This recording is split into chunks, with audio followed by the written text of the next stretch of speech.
क्योंकि रास्ता दिल्ली के लिए, लेकिन उत्तर प्रदेश सबसे महत्वपूर्ण माना जा रहा है। तो इस बार उत्तर प्रदेश की क्या तस्वीर बन रही है, जबकि उत्तर प्रदेश को लेकर भारतीय जनता पार्टी ने नई रणनीति बनाई है और यहां राम मंदिर उद्घाटन के बाद भारतीय जनता पार्टी प्रधानमंत्री मोदी जी की जबरदस्त रैलियां लोकसभा चुनाव के लिए होने जा रही हैं। तो कई बड़ी रैलियां होंगी और इसी हफ्ते के बाद यहां पर दावा किया जा रहा है कि इस बार उम्मीदवारों का ऐलान उत्तर प्रदेश से ही होने जा रहा है, जिसमें खराब रिपोर्ट वाले सांसदों के टिकट कट सकते हैं। कई सांसद जो हैं इस बार जो है खराब रिपोर्ट के चलते बाहर दिखाई दे सकते हैं, लेकिन उत्तर प्रदेश की जो तस्वीर है वो यहां पर बयां करेगी 2024 की क्या तस्वीर होगी, क्योंकि देश के लिए सबसे महत्वपूर्ण उत्तर प्रदेश ही माना जा रहा है और उत्तर प्रदेश को लेकर अपने अपने दावे किए जा रहे हैं। 2014 में जब प्रधानमंत्री मोदी जी ने जब पहली बार पीएम बने तब उत्तर प्रदेश के ही रास्ते वो दिल्ली तक पहुंचे थे। देखिए यहां पर 73 सीटों पर भारतीय जनता पार्टी ने जीत हासिल की और यहां पर 282 सीटों पर भारतीय जनता पार्टी को यहां पर जीत मिली थी। यानी उत्तर प्रदेश की 73 सीटें कम की जाएं तो सीधे तौर पर फिर बहुमत का आंकड़ा काफी पीछे नजर आता है और यही वो कारण है कि भारतीय जनता पार्टी लोकसभा चुनाव के लिए उत्तर प्रदेश को सबसे ज्यादा टारगेट कर रही है और सभी 80 सीटों पर जीत का दावा कर रही है। इसी कहानी को दोहरा जाए 2019 में भी इस तरह के आंकड़े देखने को मिले। 303 सीटों पर भारतीय जनता पार्टी ने अपने दम पर, तो उसमें 64 सीटें अकेले उत्तर प्रदेश से ही आते हैं और उत्तर प्रदेश के दम पर ही भारतीय जनता पार्टी लोकसभा चुनाव में पहुंची है। तो इसके पीछे के और महत्वपूर्ण कारण उत्तर प्रदेश को लेकर अब बड़े बड़े ऐलान किए जा रहे हैं और जिस कारण से तैयारियां उत्तर प्रदेश लोकसभा चुनाव की जा रही हैं वो भी काफी महत्वपूर्ण मानी जा रही हैं। ओबीसी अगर बात की जाए वोट बैंक करीब 42 से 43% उत्तर प्रदेश से आता है और मुस्लिम करीब 19%, दलित 21%, सवर्ण यहां पर 17 से 19% आते हैं। तो किसके पक्ष में कौन जा सकता है, इस पर भी कुछ महत्वपूर्ण और लेटेस्ट सर्वे के आंकड़े सामने आ चुके हैं। अब ओबीसी कार्ड खेला जा रहा है, अब किसकी तरफ ओबीसी जाएंगे, सामान्य वर्ग किसकी तरफ जाएंगे, इसको लेकर महत्वपूर्ण। लेकिन 80 सीटों का संकल्प क्या भारतीय जनता पार्टी उत्तर प्रदेश में इस बार कर पाएगी, यह भी काफी महत्वपूर्ण है। मायावती जी का क्या रुख होगा, क्या इंडिया गठबंधन या एनडीए या बीच में ही चुनाव लड़ेंगे और किसका खेल बिगाड़ेंगे, यह भी एक महत्वपूर्ण सवाल बना हुआ है।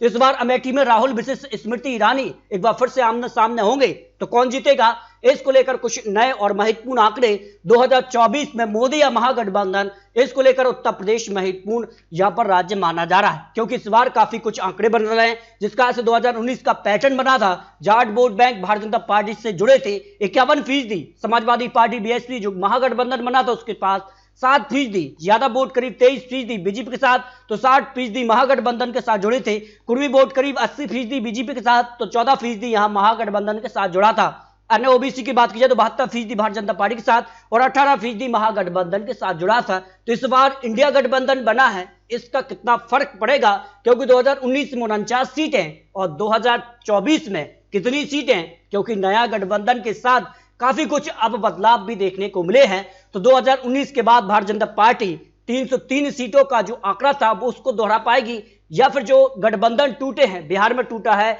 महाराष्ट्र में भी उलट पुलट हुआ है, पंजाब में शुरुआती काल दल अलग हुई है, उसका कितना नुकसान होगा ये तो आने वाला वक्त ही बताएगा। लेकिन 400 सीटों का टारगेट भारतीय जनता पार्टी लेकर चल रही है। महागठबंधन दावा कर रहे कि इस बार 2024 में उनकी सरकार, तो क्या कुछ आंकड़ा होगा उत्तर प्रदेश को लेकर, कुछ महत्वपूर्ण और सटीक विश्लेषण सामने आ रहा है। बात कर लेते हैं उत्तर प्रदेश के लिए मुस्लिम आबादी महत्वपूर्ण होती है, वो किस तरफ जाएगी। देखिए अगर बात किया बिजनौर में करीब 45% मुस्लिम आबादी और मुरादाबाद में करीब 48% और यहाँ नगीना में 45%, संभल में 43%, सहारनपुर में 43%, अमरोहा में 38% और गाजीपुर में 10%। यहाँ पर मुस्लिम वोट बैंक है और किसके पक्ष में जाएगा ये महत्वपूर्ण है।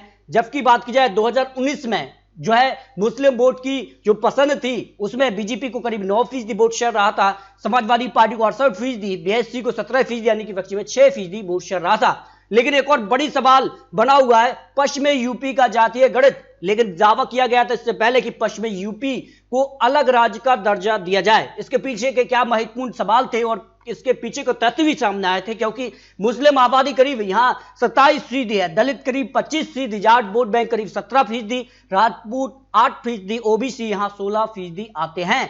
तो क्या कुछ आंकड़ा होगा, पश्चिमी यूपी का क्या गणित बनता है, क्योंकि सबसे ज्यादा लोकसभा की 27 लोकसभा सीटें आती है, जिनमें महत्वपूर्ण यहाँ पर जो है जिले हैं सहारनपुर, कैराना, मुजफ्फरनगर, बिजनौर, नगीना, मुरादाबाद, रामपुर, संभल, अमरोहा, मेरठ, बागपत, गाजियाबाद, गौतम बुद्ध नगर, बुलंदशहर, अलीगढ़, हाथरस, मथुरा, आगरा, फतेहपुर सीकरी, मैनपुरी, ईटा समेत कई बड़े यहां पर जिले आते हैं। उनसे 27 लोकसभा सीटें आती हैं। तो कौन किसके पक्ष में जा सकता है? पश्चिमी यूपी की 27 लोकसभा सीटों का मटराइज का ओपिनियन पोल भी सामने आया है, जिसमें भारतीय जनता पार्टी को 18 से 23 सीट मिल सकती हैं, समाजवादी पार्टी को 2 से 5 सीट, बीएसपी को 0 से 1 सीट, कांग्रेस 0 सीट, अन्य के पक्ष में 0 सीट जा सकती है। वही बुंदेलखंड रीजन से 4 लोकसभा सीटें आते हैं और यहां का ओपिनियन पोल 2019 में चारों सीटों पर भारतीय जनता पार्टी ने अपना कब्जा जमाया था, लेकिन इस बार 3 से 4 सीट मिल सकती है।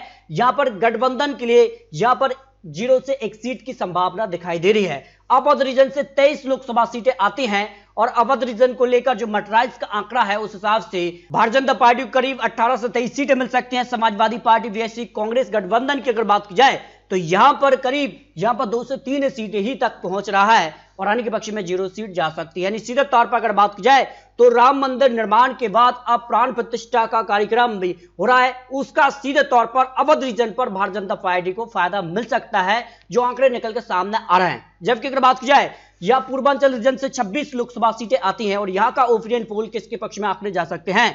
18 से 23 सीटों पर भारतीय जनता पार्टी, समाजवादी पार्टी और कांग्रेस अन्य के पक्ष में करीब 1 से 4 सीट तक आंकड़ा दिखाई दे रहा है। निश्चित तौर पर पूर्वांचल रीजन पर भी लोकसभा चुनाव के लिए भारतीय जनता पार्टी की जो स्थिति है वो मजबूत यहां नजर आ रही है। इस तरह से अगर बात की जाए लोकसभा चुनाव को लेकर 80 लोकसभा सीटों का मटराइज का ओपिनियन पोल 67 से 73 सीटों पर भारतीय जनता पार्टी, समाजवादी पार्टी को 3 से 6 सीट, बीएसपी को 0 से 4 सीट, कांग्रेस को 1 से 2 सीट, अन्य के पक्ष में 0 सीट जा सकती है।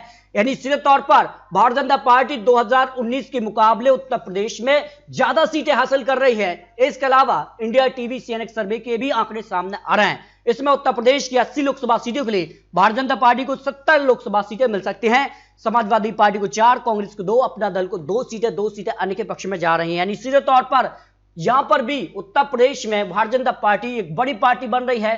2019 के मुकाबले भारतीय जनता पार्टी को 4 से 6 सीट का फायदा यहां पर मिलने की संभावना लगाई जा रही है। यानी उत्तर प्रदेश में भारतीय जनता पार्टी यहां पर बड़ी पार्टी एक बार फिर से बन रही है। जबकि अगर बात की जाए टाइम्स नाउ सर्वे के हिसाब से भी यहां पर 69 से 73 सीटों पर एनडीए इंडिया गठबंधन को यहां पर 5 से 9 सीट, बीएसपी को 0 से 1 सीट और अन्य के पक्ष में 1 से 3 सीट की संभावना दिखाई दे रही है।